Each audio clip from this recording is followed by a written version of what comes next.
Avec ma femme, nous avons passé 25 ans dans le sud, entre Nîmes et Montpellier, un peu dans l'Hérault, un peu dans le Gard. Et on a souhaité, pour tout un ensemble de raisons, de remonter un petit peu, pas très loin de Paris. Et nous connaissions Issoudun grâce au magnifique musée que vous connaissez évidemment, le musée Saint-Roch, où on visitait très régulièrement les expositions. En arrivant à Issoudun, j'ai aussi apporté ce que j'appelle mes substances, c'est-à-dire des éléments de matière que j'avais utilisés dans le sud, et notamment de la cendre. Et c'est la raison pour laquelle la première série que j'ai abordée ici, c'était, je l'ai nommé les espérances des cendres. Donc c'est tout un programme, ça veut bien dire qu'il y a une envie de continuer et d'approfondir. J'allais dire, il y a un côté malarméen dans le sens où on creuse toujours un sillon, comme le poète le fait, comme le peintre, le sculpteur, etc.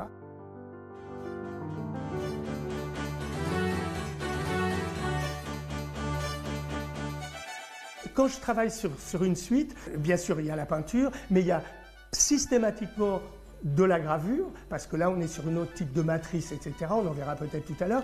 Et puis des livres d'artistes ou un livre d'artiste. En fait, il y a toujours une interaction entre la pensée plastique, la poésie, voire la musique. Donc, non pas en illustration, mais par exemple les fleurs. Je sortais de ce travail sur la cendre et il m'est revenu un poème de Corneille sur les immortels, l'immortelle blanche. Donc je crée une espèce de couverture. Là vous dites, là on a vraiment un rapport immédiat à la peinture. Et puis à l'intérieur, je réécris avec une écriture un peu particulière, différente à chaque fois, voire même des fois de la main gauche. Je réécris le poème en question. Voilà, et tout ça, ça crée une graphie, ça crée un ensemble plastique.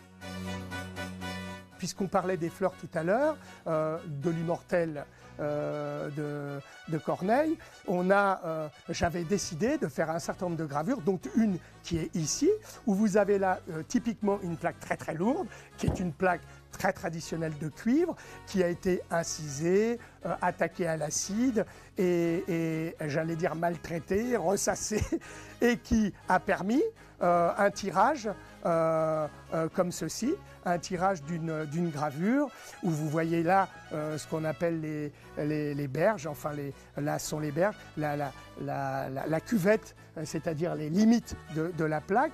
Et ensuite, il y a eu un travail à la main, rehaussé à la main, ce qu'on appelle, là c'était avec un petit peu de pastel, un petit peu d'aquarelle, et parfois c'est rien du tout. Par exemple, quand on prend cette gravure-là, sur le thème de l'arbre, que j'ai appelé l'arbre inversé, puisque les racines sont un peu dans le ciel. Là, on n'a absolument aucune retouche, aucune réintervention. La plaque est absolument naturelle.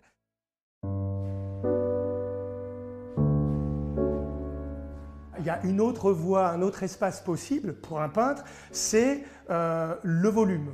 Et en effet, là, on est plus dans une posture presque de sculpture. En tout cas, c'est un rapport à l'objet qui n'est pas nécessairement déchiffrable.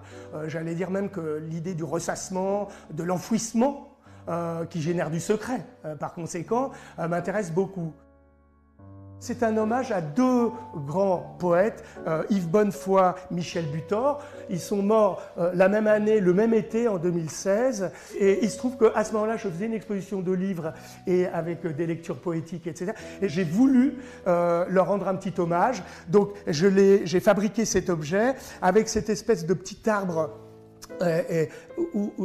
avec ces petites émergences de peinture.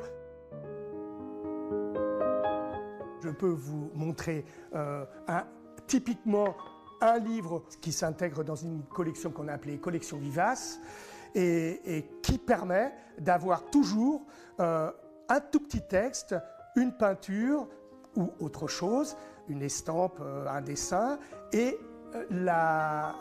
l'écriture du poète.